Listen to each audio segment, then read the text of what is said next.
আসসালামু আলাইকুম। Urmi kitchen blog চ্যানেলের পক্ষ থেকে সবাইকে স্বাগতম জানিয়ে শুরু করছি আমার আজকে নতুন ভিডিও। আশা করছি যে যেখান থেকে বসে আমার আজকে নতুন ভিডিওটি দেখছেন সবাই খুব ভালো আছেন আলহামদুলিল্লাহ। সকালবেলায় রান্নাবান্না করার জন্য রান্নাঘরে চলে এসেছি। সবাই রান্নাবান্না করছে, তাই আমিও আমার রান্নাঘরে রান্না করছি। বাইরের আবহাওয়াটা একটু দেখিয়ে দিলাম। তো সকালে না ভালোই বৃষ্টি হয়েছে, মানে এটা গতকালকের কথা বলতেছি। তো ভালো বৃষ্টি হয়েছে আর তেমন রোদ উঠেইনি, সারাদিন একদম কুয়াশায় ঘেরা ছিল। এই বৃষ্টি হচ্ছে আবার একটু একটু করে থেমে যাচ্ছিল, এমন অবস্থা ছিল সারাদিন। তারপরে তো আমি ভাতটা তো বসিয়ে দিয়েছি, ভাত রান্না বান্না করে নিয়েছি। তারপরে তরকারিটা রান্না করে নিয়েছি, লাউ দিয়ে মাছের তরকারিটা রান্না করে নিয়েছি। আর আমি যে পাতাগুলো ঝাড়ু দিয়ে নিয়ে এসেছিলাম সেইগুলোই আমি রান্নাঘরে রেখেছি খুব সুন্দর করে, সেগুলো দিয়েই রান্নাবান্না করে নিয়েছি। সারাদিনের তো কত ব্যস্ত দিনগুলো কেটে যায়। তারপরে রাতের বেলায় এখন সজীব খিচুড়ি খাবে, মানে ও বাড়িতে আসলে যে শুধু খাওয়া দাওয়া আর খাওয়া দাওয়াই হয়। মানে এই দেখা যাচ্ছে হাঁস নিয়ে আসছে, গরুর মাংস নিয়ে আসছে, এই আবার মুরগি আনতেছে, মানে এক এক রকমের এক এক মানে আইটেম থাকবেই রান্না বান্না। দুপুরে কিন্তু আজ রাজহাঁস খাওয়া হয়েছে, তারপরও নাকি রাতে এখন খিচুড়ি খেতে হবে, তাই তো নিয়ে এসেছে মুরগি, এখন বেছে কুটে নেওয়া হয়েছে। আর সবাই ভোট দিয়েছে যে সেজো কাকি রান্না করবে, তো রান্নার দায়িত্ব আমি নিয়ে নিলাম। সবাই বলল যে না, কাকির হাতে রান্না খুবই ভালো, আর বিশেষ করে খিচুড়িটা খুব ভালো হয়। তাই তো রান্না করতে বসে পড়লাম। চাল ডাল এখন মিশিয়ে নিচ্ছি, মাংসটাকে ধুয়ে পরিষ্কার করে দিয়েছে, আর আমি মশলাটাকে কষিয়ে নিচ্ছি, মানে পেঁয়াজ দিয়ে দিয়েছি তেলের মধ্যে। ভাবি তো আবার সরিষা তেল দিয়ে তরকারি খায়, তো বেশ ভালো লাগে কিন্তু। তো এখানে আমি মিশিয়ে নিচ্ছি, আর সোনিয়া কিন্তু মুরগির যে চামড়াটা হয় না সেটাই বেছে কুটে নিচ্ছে। আর সবাই এখানে বসে আমরা কথা বলছিলাম, আর ভীষণ ভালো লাগছিল, কিন্তু সবাই এক জায়গাতে হয়েছি, কথা বলতেছি বিভিন্ন ধরনের। আর সজীব যে কি দুষ্টুমি করে কি বলবো। তো যাই হোক, ও কিন্তু আবার হাসাতেও পারে আবার কাঁদাতেও পারে, ওর কাঁদাতে 1 সেকেন্ডও সময় লাগে না, আবার হাসাতেও 1 সেকেন্ডও সময় লাগে না। এমন এক একটা কথা বলে যে আপনি কষ্টও পাবেন আবার হাসিও পেয়ে যাবে, এমন অবস্থা। তো এমন করেই কিন্তু আমাদের বেশ আনন্দের দিনগুলো কেটে যাচ্ছে। তো এখানে কিন্তু আমি মশলা কষিয়ে নিয়ে তারপরে খিচুড়ি রান্না করার জন্য গোশটা কষিয়ে নিচ্ছি। তারপর আর ভিডিও করতে পারিনি, কথা বলতে বলতে রান্নাটা করে ফেলেছি। খিচুড়ি কিন্তু রেডি। এখানে আমি খিচুড়ি রান্না করে তারপরে রাতের খাবারটা আমরা সবাই মিলে খেয়ে নিয়েছি, আর এত মজাদার হয়েছিল কি বলবো, না খেলে বোঝাই যাবে না। তারপর সকালবেলায় পরের দিন আমি তো কৃষাণদের জন্য রান্নাবান্না করছি। আমার তো 2 জন কৃষাণ হয়েছে, তাদের জন্যই রান্নাবান্না করে নিচ্ছি। ভাত হয়ে গেছে, তরকারিটা রান্না করে নিচ্ছি, ডাল ভুনা করে নিয়েছি, সেটা আর দেখাইনি। আর এখানে আমি মাছ ভুনা করে নিচ্ছি, ভাত তো হয়ে গেছে।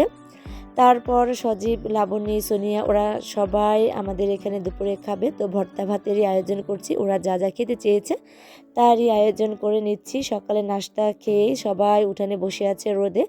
আলবি আর শশী র্যাকেট খেলছে, আর আমি রান্নাবান্না করছি। সেই যে সকালবেলায় বসেছি, সকালের যত কাজ ছিল কমপ্লিট করে তারপরে সকালের নাস্তা রেডি করে আমি এখন দুপুরের আয়োজন করে নিচ্ছি।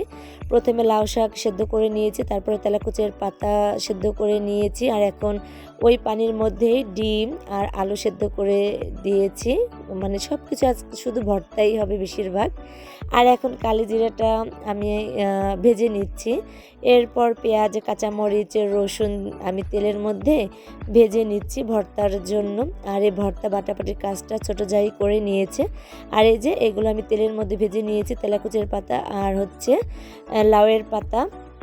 2 রকমের শাক ভেজে নেওয়ার পর আমি এখন ধনেপাতা দিয়েছি, একটু ভেজে নিয়েছি। আর এখানে ছোট জাত বাটাবাটি কাজ করে নিচ্ছি। ওর 2 হাতের অবস্থা 12টা বেজে গেছে, কি করব, এক হাতেই বাটাবাটি কাজটা করে নিয়েছে। আর আমি যত মানে কাজ আছে সব কিছু কমপ্লিট করে দিচ্ছিলাম, আর ও এক এক করে বেটে নিচ্ছিল। আর এখানে এই যে অনেকগুলো কালিজিরা ভেজে নিয়েছি, সবাই যেহেতু খাওয়া দাওয়া করব তো বেশি করেই করেছি। আর এখানে আদা, রসুন, জিরে, ধনে বাটা কাজটা আগেই করে নিয়েছি। আর এখানে রান্নাবান্না করছি, একটু এলোমেলো আছে, মনে কিছু করবে না, যেহেতু সবাই এক জায়গাতে এখানে বসে মানে রান্নাবান্না করছি, আড্ডা দিচ্ছি, কথা বলছি। আর ছোটো জাতো ওই পাশে ছিল, তারপরে ওকে এদিকে দিয়ে 2 চুলায় উঠিয়ে দিয়েছি। ভাতটা যেহেতু বলক এসে গেছে, পাশের চুলায় দিয়ে দিয়েছি। আর এই পাশের চুলায় আমি এখন মাছের মাথা দিয়ে তারপরে মুসুরের ডাল দিয়ে মুড়িঘণ্ট রান্নাটা করে নিচ্ছি। তো রান্নাটা তো আমার প্রায় হয়ে এসেছে, আমি কিছুক্ষণ জালটা করে তারপর আমি নামিয়ে নেব। তো সজীব বলছিল যে ডাল ভর্তা করার জন্য, তো বললাম যে না, মুড়িঘণ্টটাই করে নিই, তা না হলে ভালো লাগবে না, যেহেতু কয়েক রকমের আইটেম তো আছেই। তো এটা শুধু মাথা মানে মাছের মাথা দিয়েই মানে মুড়িঘণ্টটা করে নিই। তো সব রান্নাবান্না কমপ্লিট করে তারপরে আমি কিন্তু লইটা শুটকিও ভুনা করে নিয়েছি, সব কিছু আর ক্যামেরাবন্দি করে নিই। আর এখন আমি মুরগির মাংসটা কষিয়ে নিচ্ছি, একদম পানি দেইনি, শুধু যে এই মাংসের কষানো যে পানিটা হয়েছে মানে বের হয়েছে এটা দিয়েই কিন্তু আমি গোশটা রান্না করে নিয়েছি, কোনো ঝোলের পানি এক্সট্রা দেইনি। তো রান্না বান্না সব কমপ্লিট করে নিয়েছি, আর কী রান্নাবান্না করেছি সেটাই শেয়ার করছি। এখানে ডিমের ভর্তা আছে, কালিজিরে ভর্তা আছে, লইটা শুটকি ভুনা আছে, মুরগির মাংসের তরকারি আছে, তারপর ভাত আছে। আর ভর্তার মধ্যে আরও আছে ধনেপাতা ভর্তা, আলু ভর্তা, শুকনা মরিচের ভর্তা, তারপরে কাঁচা মরিচের ভর্তা, তেলাকুচের পাতার ভর্তা, আর হচ্ছে লাউয়ের পাতার ভর্তা। তো অনেক প্রকারের ভর্তার আইটেম করে নিয়েছি। আর আছে মাছের মাথা দিয়ে মুড়িঘণ্ট। এখন আমি সব কিছু সাজিয়ে নিয়েছি, সবাইকে খেতে দেব, তার আগে গোসল করতে যাব। গোসল করে এসে তারপরে সবাইকে খেতে দেব। ওদেরকে বলছিলাম যে সব কিছু তো আমি রেডি করে দিয়েছি, তোমরা খেয়ে নাও। তো বলছিল যে না, গোসল করে আসেন, তারপরে খাওয়া দাওয়া করব সবাই একসঙ্গে। এরপর তো 3 জা মিলে গোসল করতে গিয়েছিলাম, তারপর গোসল করে এসে সবাই মিলে একসঙ্গে কিন্তু খাওয়া দাওয়া করে নিয়েছি। তার আগে ভাসু দাদার খাবারটা আগে দিয়ে তারপর আমরা গোসলে গিয়েছিলাম, যেহেতু দাদা নামাজ পড়ে এসেছে, তাই তার খাবারটা আগে দিয়ে তারপরে আমরা 3 জা নদীতে গিয়েছিলাম গোসল করার জন্য। ওরে বাবা, পানি যে ঠান্ডা, এই ঠান্ডা পানি দিয়েই গোসলটা করে নিয়েছি। গোসল করার পরে কিন্তু বেশ ভালো লাগে। এরপর তো সবাই চলে এসেছে, সবাই এখন খাওয়া দাওয়া করে নিচ্ছে, যার যার মতন করে সব কিছু সামনে দিয়ে দিয়েছি, যার যখন লাগছে মানে যতটুকু লাগছে সবাই কিন্তু খেয়ে নিচ্ছে। আর সব রকমের ভর্তার কিন্তু ভীষণ ভালো লেগেছে। তো সজীবও খেয়ে নিচ্ছে। সজীব তো ওকে তো বলছিলাম যে তোকে আগে ক্যামেরা বন্দি করবো যে কত খেতে পারিস, তাই দেখবো। শুধু ভর্তা মানে আমাদের সবারই কিন্তু ভর্তা ভীষণ পছন্দের, তাই কিন্তু আমরা ভর্তাটা হলে মানে একটু ভাতটা বেশি খাই। আর মাছ মাংসের দিকে কিন্তু এতটা মানে আগ্রহী না। যখন মানে ভর্তা আইটেমটা থাকে তখন কিন্তু এই ভর্তা দিয়েই অনেকগুলো ভাত খাওয়া যায়। আর খুব মজা হয়েছে কিন্তু আমাদের এই ভর্তার আইটেম। যেহেতু ওরা ভর্তা খেতে চেয়েছে, এই কয়েকদিন তো বেশ ভালো মন্দ খাওয়া হয়েছে, তো ভর্তার আইটেমটাই করে নিলাম। আমি তো ভেবেছিলাম যে অন্য কিছু করব, খিচুড়ির সঙ্গে খেতে চেয়েছিল, তো ভাবলাম যে রাতের বেলা যেহেতু খিচুড়ি খাওয়া হয়েছে, তার আগে তারও অনেক কিছু খাওয়া হয়েছে, তাই আর খিচুড়ির দিকে গেলাম না। তো ভাবলাম যে ভাতের আইটেমটাই করে নিই, তো সেটাই করে নিয়েছি। আর এখন এক এক করে সবাই খেয়ে নিচ্ছি।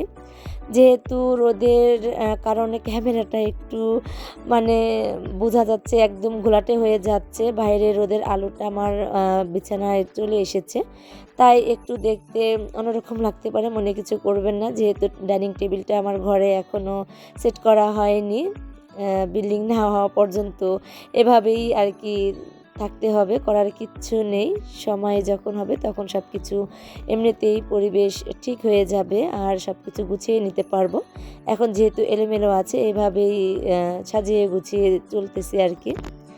তো সবাই খেয়ে নিচ্ছে, তো আমি ছোটো যাকে বললাম যে খেয়ে নাও, ও খেতে বসে পড়েছে। আমি আবার ভাবি নামাজ পড়তে গিয়েছে, তো নামাজ পড়ে এসে তারপরে একসঙ্গে খেয়ে নেব।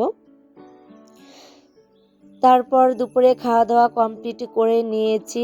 আর এখন সোনিয়া, লাবণী ওরা চলে যাবে, যেহেতু সোনিয়া আর লাবণীর শ্বশুরবাড়ি এক জায়গাতেই, তো ওরা এক জায়গাতেই যাবে। আর এখানে সজীব ওদেরকে নামিয়ে দিয়ে আসবে, ও যাবে সাথে। আর এখানে সজীব আর সোনিয়ার মধ্যে একটু মানে মিষ্টি মধুর দুই ভাই বোনের ঝগড়া চলছে, তো সেটাই উপভোগ করছিলাম। আর আমরা হাসাহাসি করছিলাম যে এটা মানে সজীব যে কি দুষ্টু, সে কী বলবো, ওর সাথে যে মিশেছে সেই একমাত্র জানে ওর মানে অবস্থা। তো ওরা তো রেডি হয়ে গেছে, তো বলছিলাম যে আজকের দিনটা থেকে যাওয়ার জন্য, কিন্তু ওরা থাকেনি, ওরা কিন্তু চলে গিয়েছে, কারণ ওদের কাজ আছে তাই চলে গেছে। আর সাব্বির তো আগেই চলে গিয়েছে, কারণ ওর তো পরীক্ষা, সবারই তো পরীক্ষা শেষ হয়ে গেছে, কিন্তু সাব্বিরদের পরীক্ষা এখনও শেষ হয়নি, ওদের পরীক্ষা শুরু হয়েছে। তাই ও গতকাল বিকেলবেলায় চলে গিয়েছে নগরকান্দায়, যেহেতু ওদের বাড়ি নগরকান্দা। আর এখন ওরা এই যে চলে যাচ্ছে, খুব খারাপ লাগছে, বাড়িটা একদম ফাঁকা করে দিয়ে সবাই চলে যাচ্ছে।